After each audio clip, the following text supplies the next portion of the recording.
Hello, welcome to today's talk on Poly TV. My name is Oluwaseun Beckley.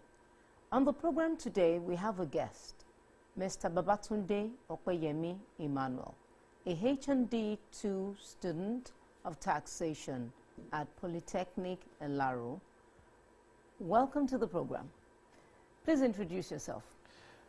Thank you very much. You're welcome. My name is Babatunde Opeyemi Emmanuel, and a 22 students of Federal Polytechnic Ilaro Taxation Department.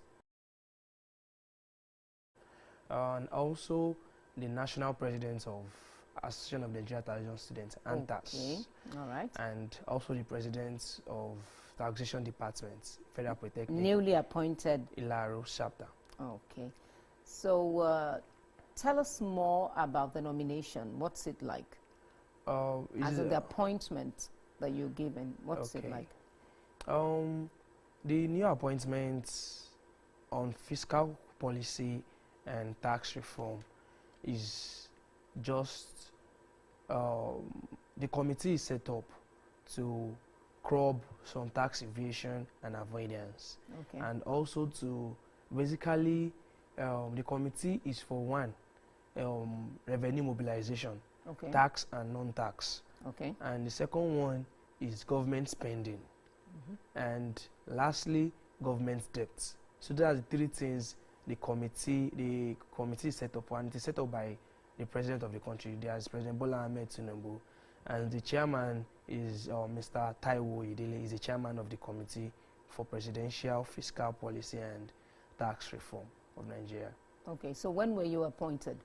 I was appointed as the research and data analyst for a subcommittee. That was last week. Last week, okay. So can you tell us more about the committee? What's it about? For a layman who knows nothing about it. Expand sheet, please. Okay. Revenue, as I said, revenue mobilization. Okay. And government spending. That's the second one. Then the last one is debt management. Those three are the things that really make up a fiscal committee and tax reform for this country. And one, to increase the GDP growth of this country. And the second one, the government spending. Where is the government spending too much? Or where are they not spending to? And lastly, debt management. We are borrowing. And how to reduce that. So the fiscal committee is basically set up for that. And another thing is for investors to invest in this country. Because with a good economy, there is going to be a lot of investors, and that will boost the economy of the country. Okay, because I noted presently in the country now, maybe because of the economic meltdown, we don't have much investors. What do you think? What's your take on that? One thing about it is that the economy is sick, sorry to say. But what do you mean? Explain. There is a lot of inflation. And people are currently not satisfied with the inflation because things are getting high every day. So a lot of people who want to invest in such. So, but I think with the government, the new president, trying to curb that and trying to put things in place so that this country can be in its normal position. So that is why the committee is set up. So as regards your appointment, you know, what was the criteria? How were you selected, and how did you become, how were you chosen? How was you, tell me the process, the due process. The chairman, Mr. Taiwo Idele, selected randomly from all Nigeria schools, either private or public. It is just selected randomly, and it is based on some criteria, maybe your LinkedIn, how active your LinkedIn page is, and what are the engagements you are doing there. And we did a little test, and which I think I met the criteria, so before I can be appointed. Okay, so the committee, how many member committee is it? How many members? I don't particularly know the member of the certain number, but I know of the chairman and some others that I saw in picture during their inauguration. I saw the NBA president, Nigeria Bar Association president, the FIRS chairman, and so on. Okay, pertaining to taxation, what are the societal problems, as in the problems you're envisaging or you see pertaining to reforms, you know, in terms of taxation? You know, what are the societal problems you're seeing, you know? In Nigeria today, our tax admission is just improving because there are a lot of people they are not under the tax nets, and we have a lot of tax avoiders in this country. So the taxation as a whole has a lot of loophole in the tax law. So with this this committee, I know they will try to bring everybody under the tax nets together. Okay, so can you please tell me the difference between avoidance and exemption? And evasion. And evasion, sorry. Yeah. Tax avoidance. It's a legal way of studying tax loopholes. Tax loopholes, I mean, in tax laws. Okay, which goods am I to get? For example, we have some, like VAT. VAT is an example of value-added tax, is an example of taxation, example of taxes in Nigeria. So there are some things, there are some exemption for VAT, like baby products. When am I to get this products? Yeah. So those are the loopholes. And for company that wants to avoid tax, not evade. Okay, when am I to get a particular capital expenditure? That is when am I, you call something qualifying capital expenditure. What is that? Like to assets. A layman. Okay. A particular asset. When am I to get it? Because in taxation, we have,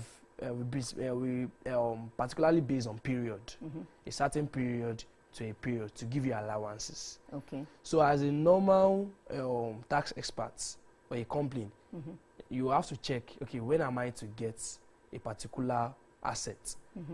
For example, if you have to get the asset January, they will give you a capital allowance of January to December. Okay. But if you have to get an asset November, that means you are not enjoying the 12-month free capital allowance. Okay. You are enjoying those November and December. Okay. So that is another loophole. But the evasion I'm trying to say is illegal means of evading tax. That means you don't even want to pay at all. Okay. You dedicatedly don't want to pay the tax. Okay. And that is illegal in Nigeria, and there are fines and penalty for that. So how are those people, those companies that evade tax, how are they being curbed? How do you curb it? What are the? I said there is improvement in the Nigeria tax administration now. Okay. Because everybody has a TIN number. That's tax identification number. So if you don't pay your tax, they will know. All right. Since you're a registered company under CAC in Nigeria, so if you are not paying your tax, the tax administration will know. Either it is the FIRS or others inland revenue, the state inland revenue service or local government. They will surely know you don't pay your tax, because there are some certain tax we pay to federal governments and certain tax we pay to the states. Okay. So with the help of the tax identification number and all registered company under CAC. So. Okay, so can you please, to a layman who knows nothing about it, can you explain more about tax exemption and those that are qualified for that? Okay. Tax exemption. To me, everybody pay tax. Yes. There are two things certain in this life. That is debt, one. Most definitely. And the second one is taxation. You have to pay tax. Please explain. Every day you get something. This morning, as you are coming, maybe you bought a bus. Yes. Indirectly, you've paid tax. Because from the charges you are paying to the bus conductor or a driver, they are also remitting some certain amounts to the government. Yeah. So indirectly, you've paid tax. Or you go to a supermarket and get a good. If you check your receipt, there is always a VAT written on that, value-added tax of 7.5%. And also, we are making the transfer on your phone. There is no electronic levy on you transferring that you pay. So everybody, one way or the other, you pay tax to the government. Okay, wow. All right. Multiple taxation. What's your take on that? Multiple taxation. Is it on complaints? Companies, individuals, government workers. What do you think? Well, you know, what's your take on it? Multiple taxation. And how can it be avoided? You can. There are a lot of taxes in this country, as I said earlier. We have the one of capital gain tax. We have the one of complaint income tax. So all complaints are to pay it. Okay. But the only thing that I know Nigeria is they are doing is the double taxation. That's it. That is what you're trying. Precisely Yeah, my double point. taxation. Nigeria can't. Double taxation is when a particular income is being taxed by two or different country. Okay. It is not. So Nigeria particularly can't tax a particular income twice. So unless, and there's an agreement between Nigeria and other countries on double taxation. Like foreign investor, if you are investing outside the country, so there's a particular agreement. We call it taxation treaties. So there's a treaties between Nigeria and other country on a particular income. Okay. So to curb double taxation. But if you are saying in Nigeria on multiple taxation, since an income is liable to tax, it will surely be taxed. Like you now selling an asset and you see a gain on it, you surely pay capital gain tax on it. You cannot pay complaint income tax on it because there are two different taxes. So that is basically. All right, thank you. On that. So, what's your take on the removal of subsidy, you know, in Nigeria? I need not ask you because we can see, oh, what, you know, it's so obvious what we're all facing, but what's your take on the removal of the subsidy? It's a brilliant idea to me on the Why removal would you say that? Subsidy. Because to me, fine, our refinery are dead. And they are trying to bring it back in place. The current administration is trying their best to put it back in place. Yeah. But the removal of subsidy is a brilliant idea because it has reduced government spending. Within a week, I had the government made trillion when there was removal of subsidy because it has bring more income for the government. Because the amount of the money government spends in transferring petroleum out and subsidizing it again for us is much. So I know with the help, if the 3 refinery we have in this country plus the new one Dangote just built, if they are in place back, I know things will be at their normal stage back. So we should just endure for the little time. Now it's the enduring part that is not easy. It's not easy. It is definitely not easy. It's not. It's not easy. But we just have to endure. All right. So, okay. Now back to school. Tell me your experience, you know, in Ilaro, as in what's your experience? Tell me what has it been like? My 5 years spent here, I can say it's not a mistake. Because I'm in the best polytechnic in Nigeria and in West Africa. All right. As a whole. And I think this is the first polytechnic that will have a TV station. Okay. So, and even other Nigerian universities does not have what this school is having as of today. You have a radio station, you have a TV station. And I can say my department as a whole, we are one family. Federal Polytechnic Ilaro Taxation Department lecturers does not take us as students to lecture. We are one family. More personal. Yeah, because they are always updating us regularly on the new tax laws and tax reform in Nigeria. So my stay here has not been a mistake to me because I've learned a lot. Okay. So now tell me, once you're done, I believe you're done now. Yeah. So what are your goals and aspirations? What do you intend doing? You know, where do you go from here? What do you intend doing? One thing is, after my stay with the committee, that's the January to March batch, because the committee has a batch. All right. And one started last week, that's October to November. and the second batch is January to March. Okay. So which of the batches are you? January, I go for January to March. All right. So after that, then I will go for my CIT, my how can I call it, professional exams, like ICANN and CIT. I've registered already as a student member. So I'm just doing my last paper. So that is the next thing in line before service. Okay. So what advice would you give the new intakes or any student that is interested in taxation? What would be your advice to them? To me, taxation is still I can call it hot cake. Why would you say that? They need to understand why you think so. That course generally is a very interesting course. Okay. And how? I know this is part of what the current president is doing, introducing students to do a little research on taxation, because that is the bedrock of this country. As I said earlier, two things are starting. That is debt and tax.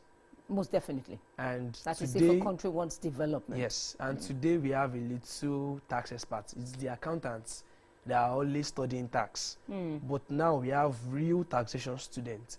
So we are not that much in the labor markets right now. Okay, so in other words, you're telling me that though they seem similar, I'm talking about what did you call them? Accounting and taxation. Yeah. But they are two different entities. They are two different. How so? For students who want to go for taxation, how so? An accountant can be a tax practitioner. Okay. If they register for the exam I was saying before, the Chartered Institute of the Taxation of Nigeria. So, and also a tax practitioner can also be an accountant. Okay, so you can either be vice versa. Vice versa. Okay. But there are limitations to it. What are the limitations? A tax practitioner cannot be a pure auditor. Okay. Of a complaint. All right. Of a complaint. Only if you want to be a tax auditor of that complaint. But I said it, if you've made the normal certificates to be an auditor, then fine, you can call yourself an accountant and a tax practitioner. But basically, taxation is just a new course in Nigeria as a pure course. It was dragged from accountancy. And I really thank the rector, the current rector, is our first HOD. Is the pioneer HOD of taxation department. Okay. And he has really helped us. Even I'm the second. I can say I'm opportune to be the second set. All right. Of this taxation department, HND. Okay. So we are just hot cake outside, and I know people are really because a lot of people want to evade tax today or avoid. So they will need people. It's a professional in the tax line. Okay, what are the things I'm meant to do? Okay, fine. This is a new tax reform. What do you know about it? So that is when we taxation students comes in. All right. Now, as according to the question I asked earlier, for a layman, as a student that wants to come in for taxation, you made mention of an auditor. Who is an auditor? What's the job, the specified job of an auditor? Because three professions that you talked about now, they are kind of intertwined. Can you, explain, their various jobs differently, as in for a layman student who wants to come for taxation? As I said earlier, I said we have tax auditors. And tax auditor are the one that come and check your assessments.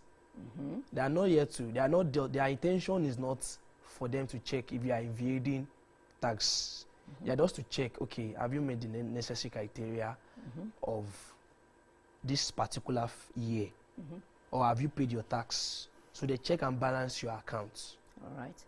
And the complaint auditor are the one that check the complaint's financial statements and check if it has really complied with the necessary things.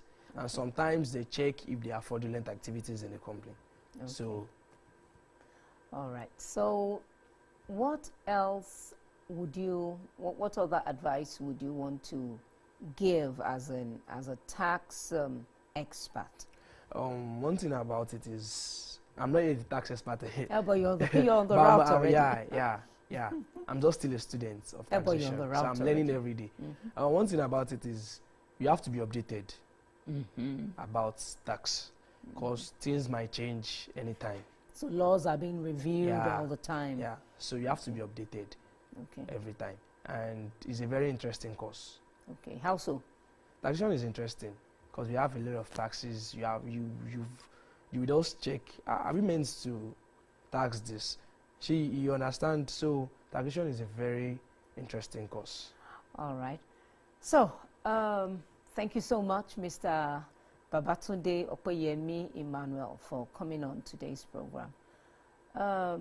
Thank you for joining us on today's program. My name is Seun Beckley. Thank you so much. Bye for now.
Ilẹ̀ tó fọkàn balẹ̀ pẹ̀sẹ̀, ilẹ̀ ìlérí, ilẹ̀ líle.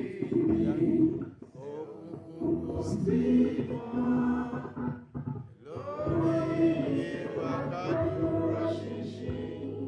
Ìwà pínlọ́gbọ́n máa jẹ́, máa ṣe ìṣe ọmọ akọni, àfàyọ̀ jíṣẹ́ ilẹ̀ líle.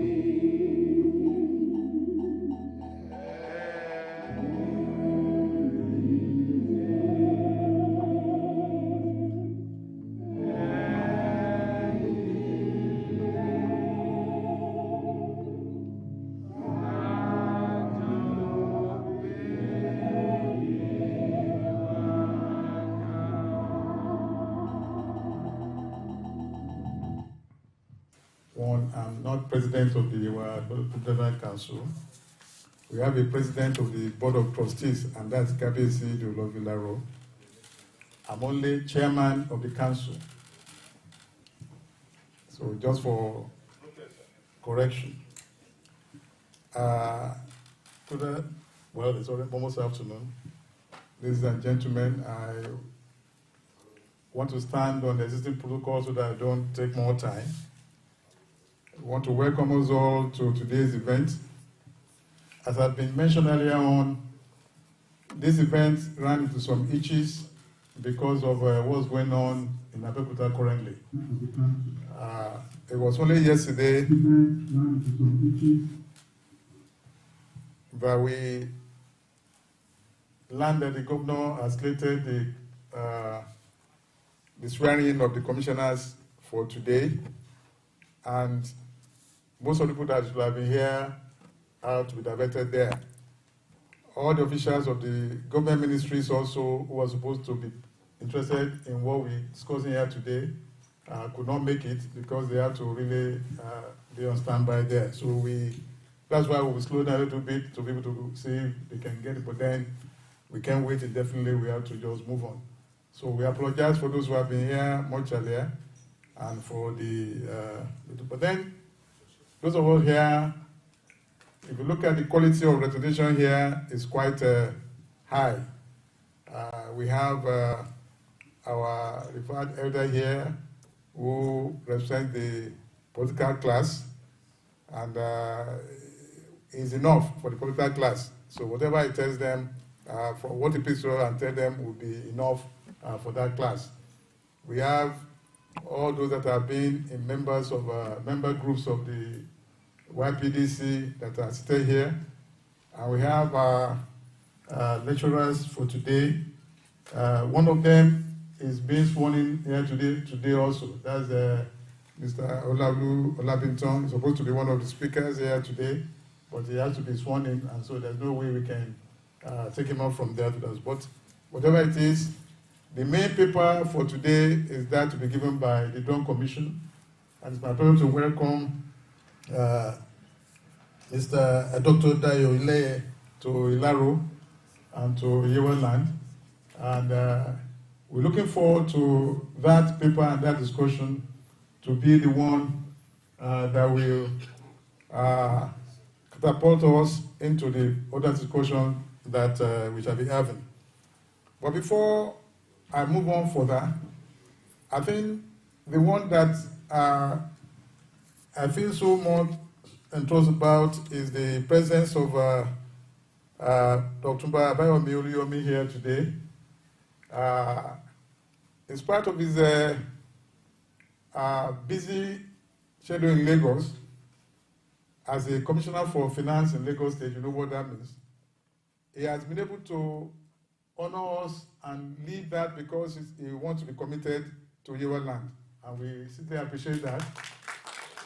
It's a very big gesture, particularly looking at the way the roads are, and I'm sure by the time he gets back to, he will have to use some paracetamol or something by the time he gets back to Lagos, so that the governor there will not say, where are you coming from, when he gets back to Lagos and start feeling that. But that's why we're here today. We want to look at what exactly are the situations where we have. We want to look at what are our hindrances and what are challenges, and what will be the way forward, so that we'll be able to now know how to really take our social and economic development challenges in our own hands. I think that's the essence of this discourse today. I'm sure many more people will be coming as we move on. We will move on quickly into it.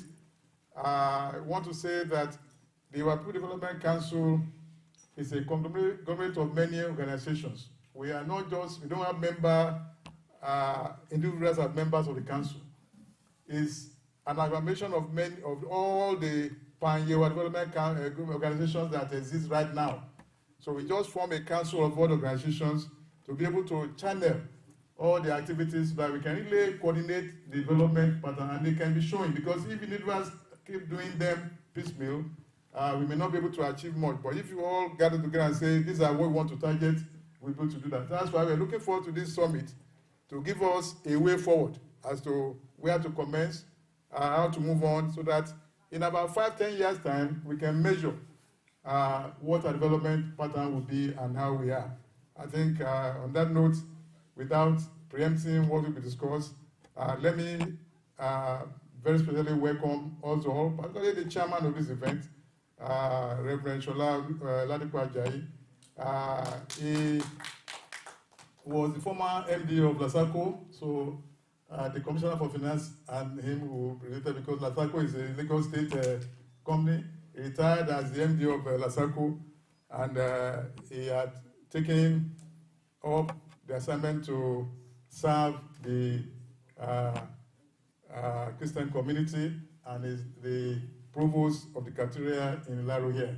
So we thank you for not abandoning your old order and Yeweland for the clergy, and that you're able to take up this assignment today. So I want to welcome us all for this, so that we can move on straight to the point. Thank you very much for coming, and we hope to have a very interesting afternoon. Thank you very much.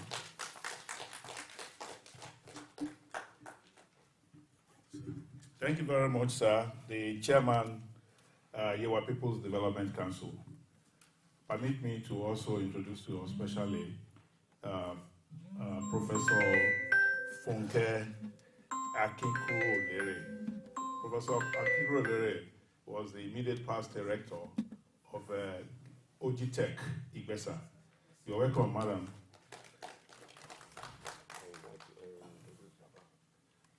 Okay.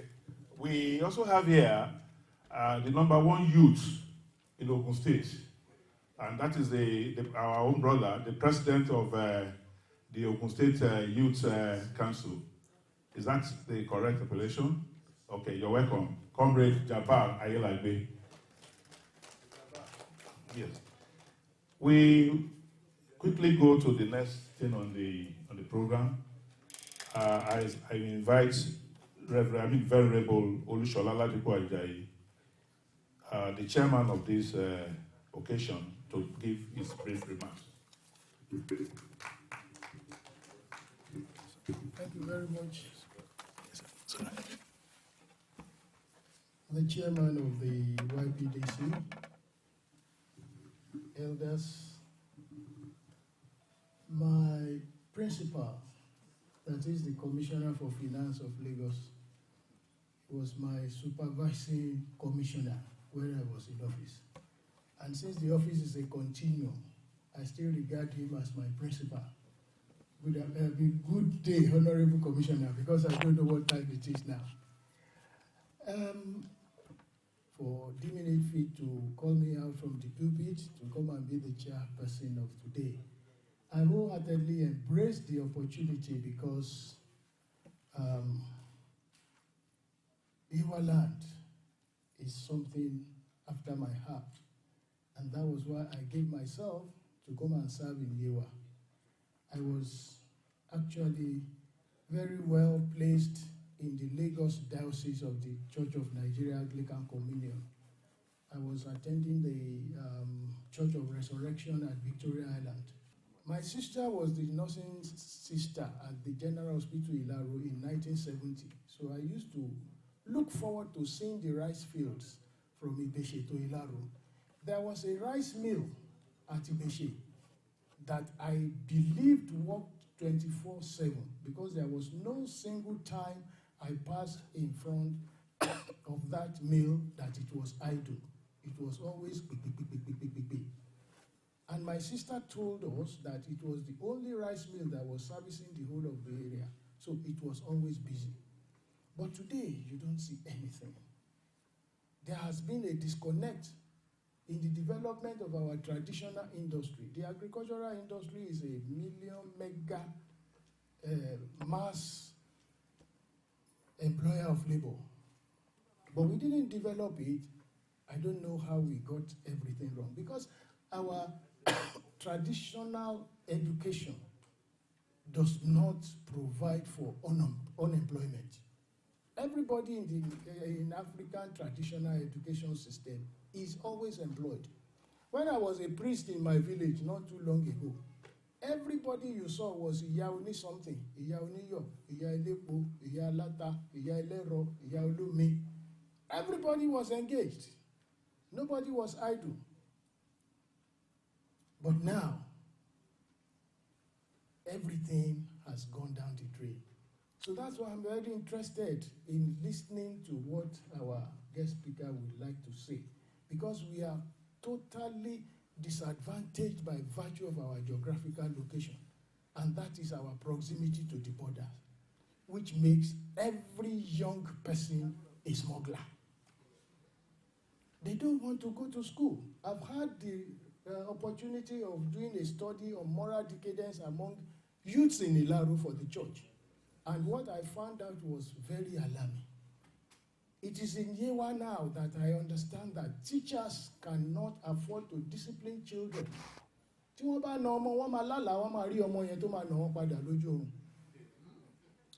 And I found out that it was true because it wasn't only one person that told me.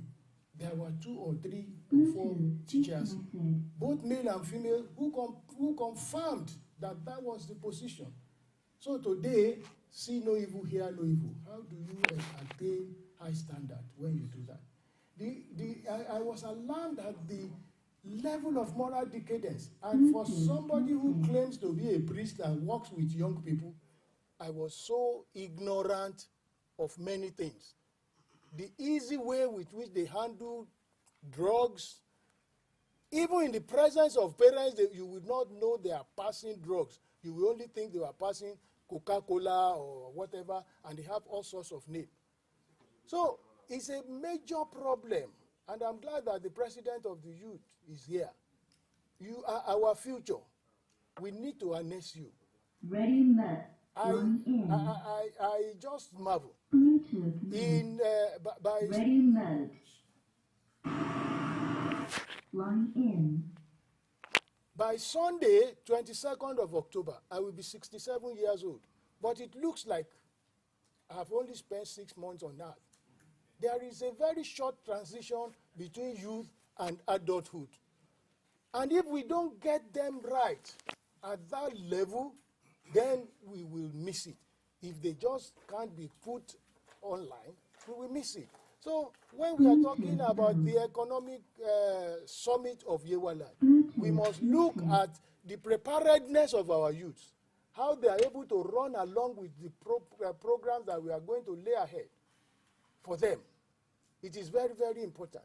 I remember when we started Yewa, Egbado Union, Yewa Union, before it metamorphosed into our own union, under the auspices of Professor Rahman Bello, Professor Asuni, and all of them. We were smaller boys then. Now we can sit back and people like Wasiu have taken over from us. So the time is very short. The youths must have a buy-in into what we are going to discuss here.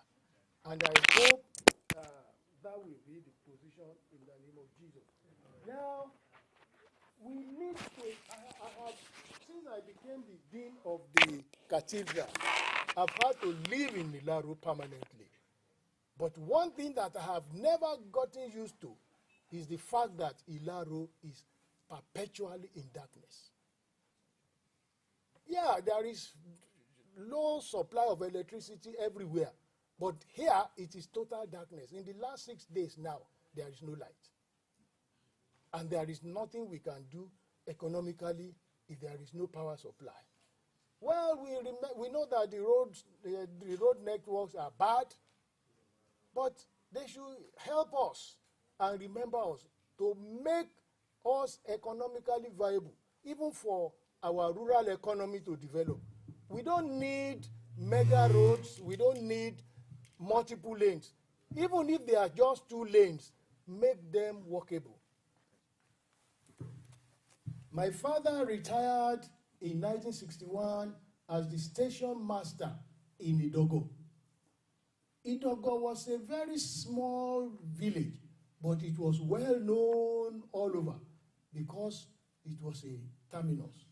And the Okodogo was used to transport vegetables. All the vegetables that are now being bought at mile 12, mile 2, they were all bought at Oyinbo. And they were the ones by Yewa people who are feeding them through Okodogo. Okodogo is no more. So, please, let us be remembered. Let them remember us and give us just the basic necessities of life. A little bit supply of water, light, a little bit improvement of our roads. We are not saying they should build multiple lanes and all that. If there are just 2 lanes, make them passable. This road now that passes in front of this place to Ibeshe is becoming a nightmare. Ibeshe, you can trek to Ibeshe. But even now, sometimes when you want to go by road, you may not get there as fast as going on foot. So these are the issues that I can just look at here because I'm not the paper presenter. I thank you once again for inviting me. But honestly, the program has distorted my own program for today because I have to be in Akure, and I'm sure you will want me to be alive to see you on Sunday when you come to my church for Thanksgiving. So I may have to leave anytime from now. Thank you very much.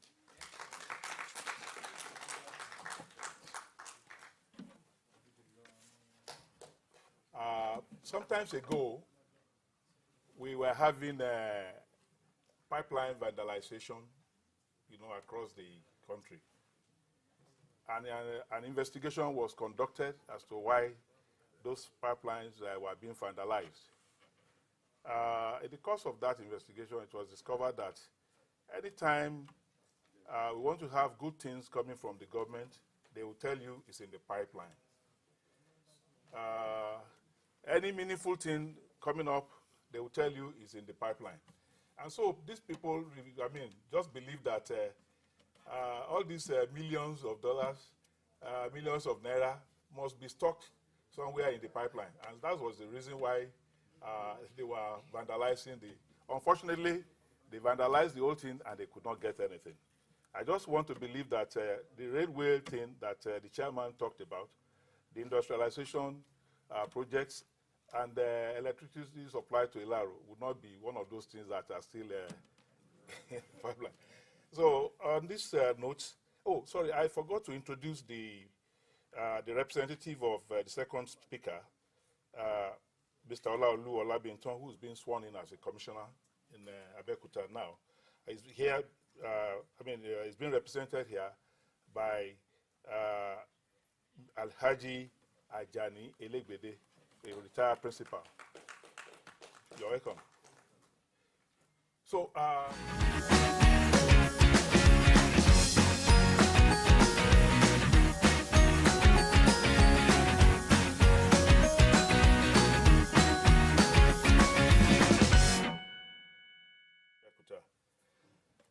you're welcome, sir.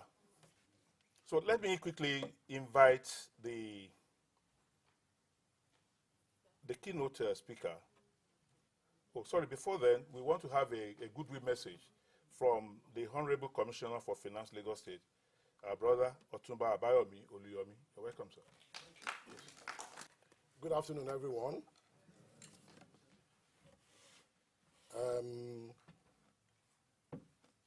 Mr. Chairman of the occasion,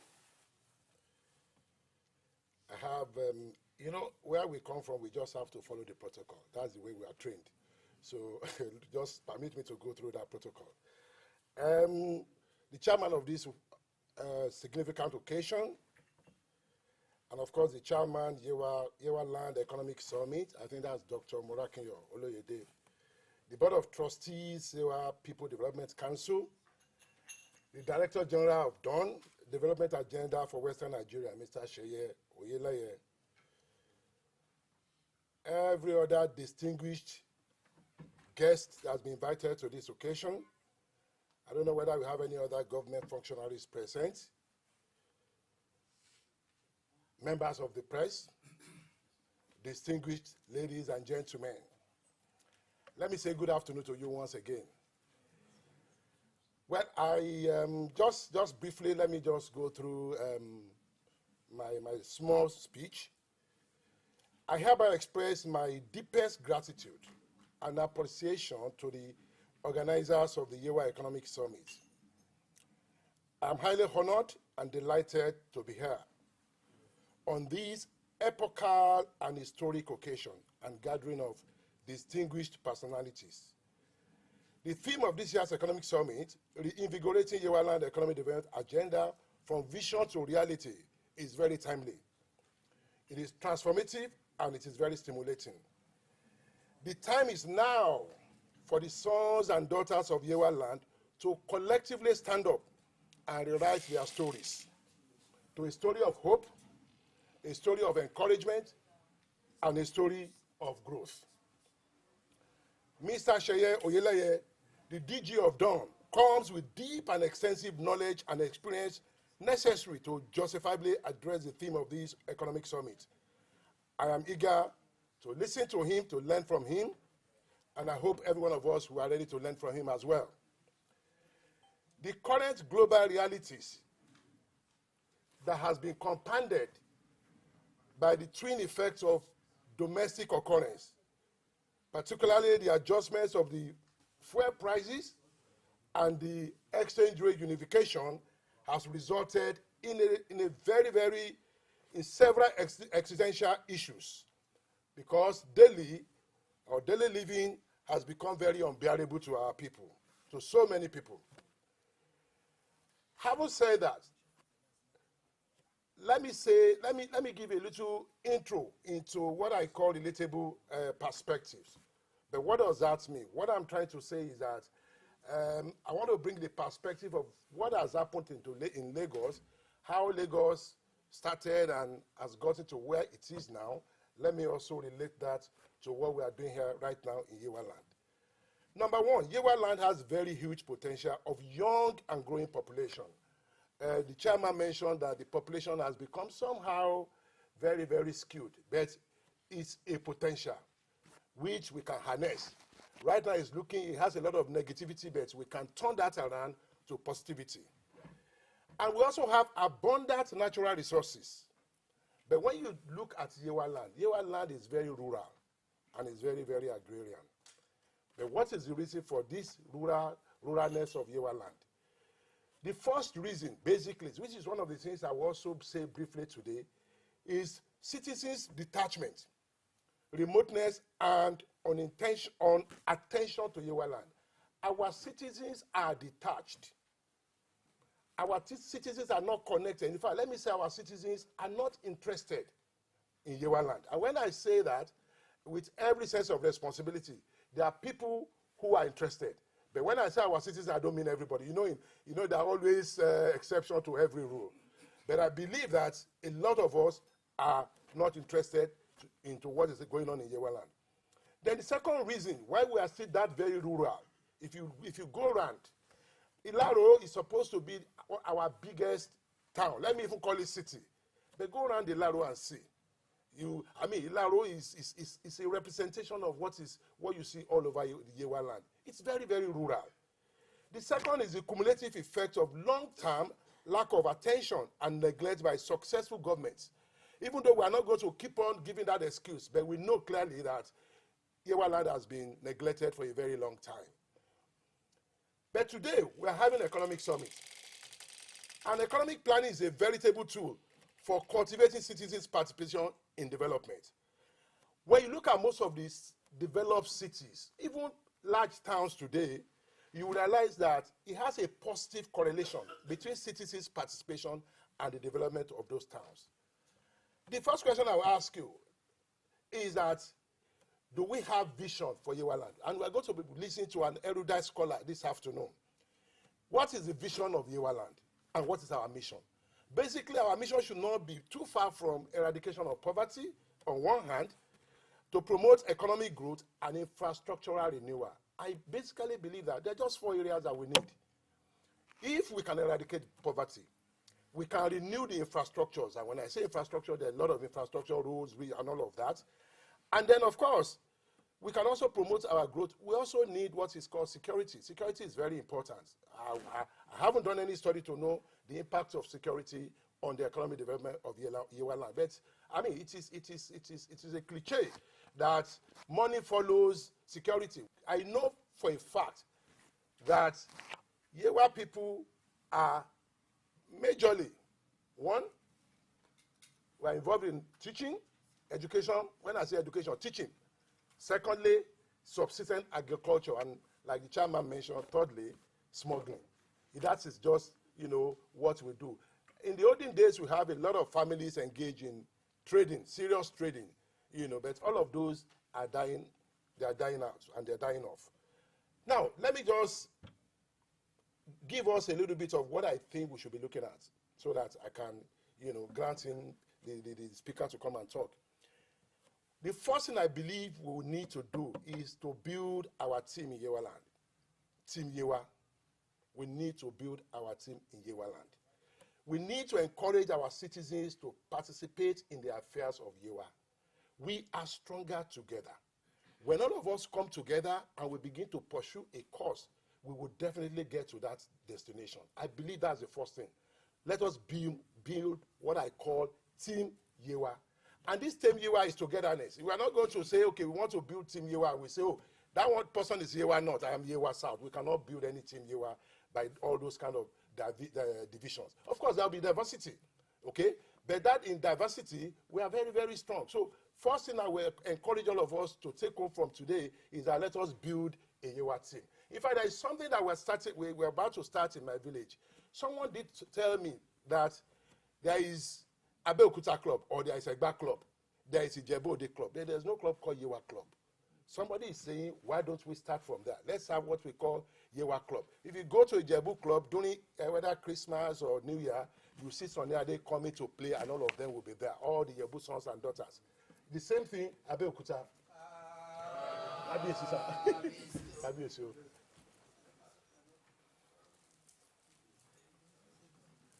So, welcome, sir.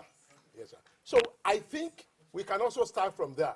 Let us have what we call Yewa Club. If we have Yewa Club, all the sons and daughters of Yewa can also come together, and that will also help us to begin to build a better Yewa team.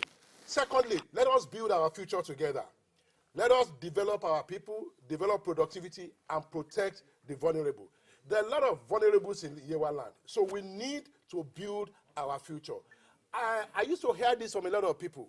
During the election, particularly in Ogun State, from my little experience about Ogun politics, they say, well, Yewa, it would have been our turn, but we don't have people.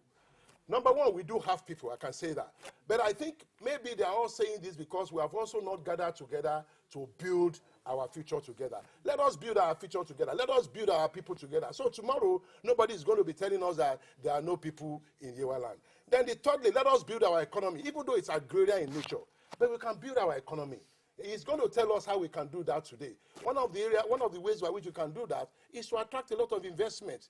Okay, so when we are able to attract investment and we're also able to partner with people, I will get to that, then we'll begin to build our economy. And we also will be ready for business.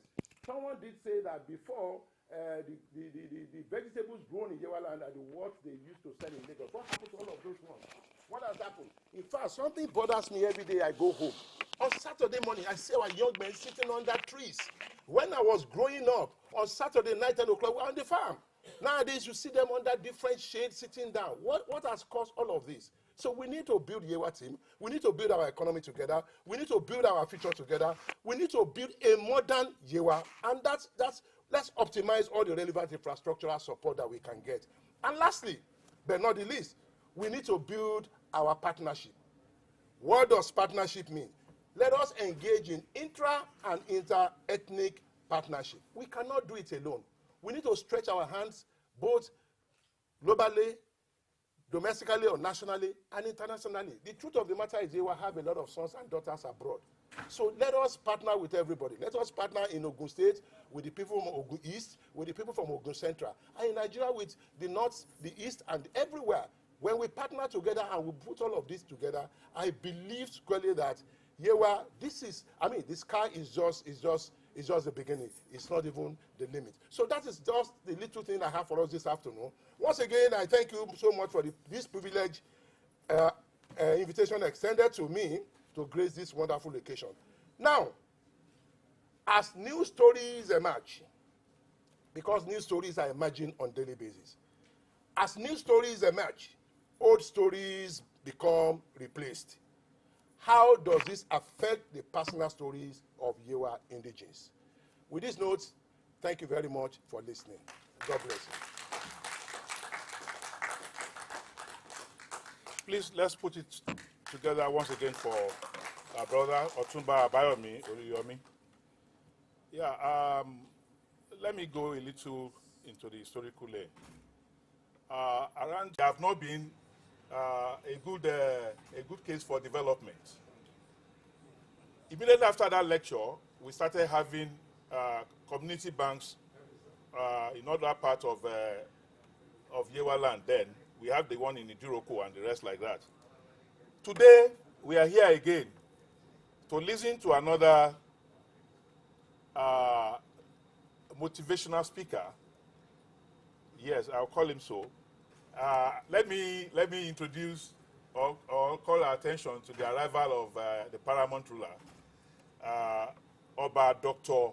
Kehinde Badewale Olugbenle, MFR. You're welcome, Kabiyesi. Thank you very much. My orientation camp was in Ilaro, even though I served in Lagos State, but my camp was in Ilaro.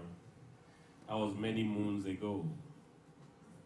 And I remembered we did our walk in those days around the town, and I'm not sure they still do that anymore. So it's not my first time here. So it's like coming back home. Once again, thank you, and thank you for the honor, because I count it as an honor and a privilege to come and speak in front of this distinguished audience. I'm not from Yewa, and the easiest thing would have been to just get someone from Yewa to start doing this. Where you choose someone from outside who most likely have what we call a helicopter view, an impartial view of how we can move the needle forward in the development of Yewa. I'm conscious of time, and I know that you mentioned that Jumat will also take place at some point. So, and I would like us to go straight into the paper. Yewa land and the quest for development, graduating from self-determination to self-actualization. The paper has been shared, so I'll go straight into it. My name is Sheye Oyele, the Director General, Development Agenda for Western Nigeria, Dawn Commission. For those who don't know, Dawn was set up 10 years ago this year, July 24, 2013. We are based in Ibadan, Cocoa House to be precise. There's no other building that speaks about the apogee and the heights of the Yoruba of the past than Cocoa House. The other day, about 2 weeks ago, I was saying it that I'm not sure that there's been any other state government that has built a Cocoa House since that was commissioned in 1965. It shows how we have moved forward greatly, indeed. Permit me to start my presentation with a confession and an apology. I must confess that the majority of us in the wider Yoruba land have very little understanding of what Yewa land represents. In fact, many have a wrong opinion, as shown by the small study we conducted while preparing for this event. We did a survey here. We sent people to the field. So some of the things we'll be saying, they are not just academic. They are things we picked on the streets. I therefore stand here to apologize to the people of Yewa land on behalf of all Yoruba people for these wrong views. We at the Dawn Commission are also shocked at the immense potential that lies dormant in the belly of Yewa land. And it is our resolve to work with you all to correct these wrong impressions and make developmental aspirations of Yewa land a reality. I have titled my paper, Yewa land and the quest for development, graduating from self-determination to self-actualization. For many of us, self-actualization will remind us of Maslow's hierarchy of needs. It is the peak of human motivation and existence. Even though self-actualization applies to the individual, I have taken the creative license to apply it to Yewa land and for the purpose of this lecture. This is because in July 1995, the different sub-ethnic groups of people in the geographical area now known as Yewa decided to be united as a single entity binded by common destiny. I stand here immensely proud of the history of Yewa land, particularly since that epochal event when for the first time in history, the consensus decision to adopt the name Yewa land was given life at an official event. It is noteworthy that prior to that decision, this region has been given different names without the consent of the people, from Western District of Lagos Protectorate, Badagry District, Imeko District, Ilaro Division, and then Egbadu Division. History is on your side, having taught us that nothing can stop a people that decide to pursue a common destiny. However, since that self-determination effort 28 years ago, the fate of Yewa land has not changed much indeed. It has not changed much indeed. One can argue that in spite of the huge changes across many parts of Ogun State, Yewa land has not experienced the best of times. The lamentations of underdevelopment and arrested development, the two phenomena bedeviling Yewa land, have remained the same. I am hoping, therefore, that at the end of this event, all of us present here can have a roadmap to move Yewa land forward from the crucible of self-determination to the pinnacle of self-actualization. On that note, I want to thank the Yewa People's Development Council and the Yewa Traditional Council for organizing the week-long 2023 Yewa Cultural Festival. I stand here as a result of the passion that the distinguished members of these organizations have for the development of Yewa land and the commitment they have demonstrated so far. Most cultural events like this will feature an indigenous personality as a speaker. But the YPDC demonstrated exemplary courage by asking me to perform this important role. YPDC also demonstrated what I think could be described as an unquenchable quest for development of Yewa land by supporting our proposal for an economic study of Yewa land with a token. This shows that they want to be guided not just by passion, but by evidence in the pursuit of their mandate of effective development of Yewa land. The easy option will have been for YPDs to invite a guest speaker who will turn up, deliver platitudes, massage egos, and then go away. But at the end of the day, the genuine views without any empirical evidence will be the output, while the germane matters that indeed has the potential of directly impacting the socio-economic life of the people of Yewa land would have been missed.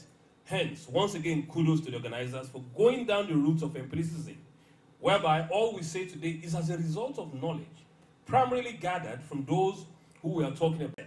In a news report, that the Council aims to prevent social exclusion and promote effective development of Yewa land. He also noted, among other things, that Yewa land could not continue to wait for the government to bring development to the region. I also read a media report featuring our revered royal father, the paramount ruler of Yewa land, Oba Kende Gbadewale Olugbele MFR, in which he used almost the same words as Professor Bello in describing the aim of YPDC. Also, the brief we got about this event was presented to us by Dr. Loyede, and guess what? He also used the same wordings. It then occurred to me that the prerequisites for development of Yewa land, I want to commend this unity for many who are non-indigenous to Yewa land, and I'm talking about 57% of our respondents.